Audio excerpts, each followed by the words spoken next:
నరసింహస్వామి బ్రహ్మోత్సవాలు ఘనంగా ప్రారంభమయ్యాయి. ఈ నెల 27వ తేదీ వరకు బ్రహ్మోత్సవాలను నిర్వహిస్తున్నారు. భక్తులకు ఎలాంటి ఇబ్బందులు లేకుండా అన్ని సౌకర్యాలు ఏర్పాట్లు చేశామన్నారు ఆలయ చైర్మన్ లక్ష్మీనారాయణ. బ్రహ్మోత్సవాల సందర్భంగా కన్నుల పండుగగా స్వామివారి ఊరేగింపును నిర్వహిస్తారు. భక్తులు అధిక సంఖ్యలో పాల్గొని స్వామివారి ఆశీస్సులు పొందాలని కోరారు.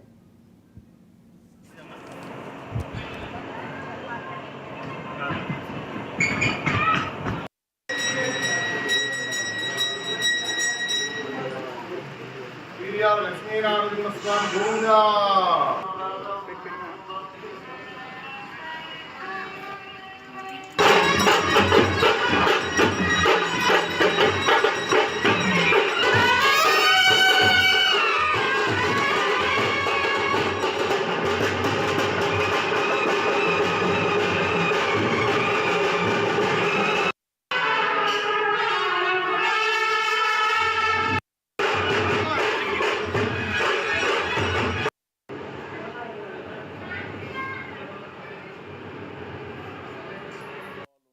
లోపల తీసేసుకున్నాం మేము, ఆడత అయిపోయింది ఇప్పుడు దేవుడిగా.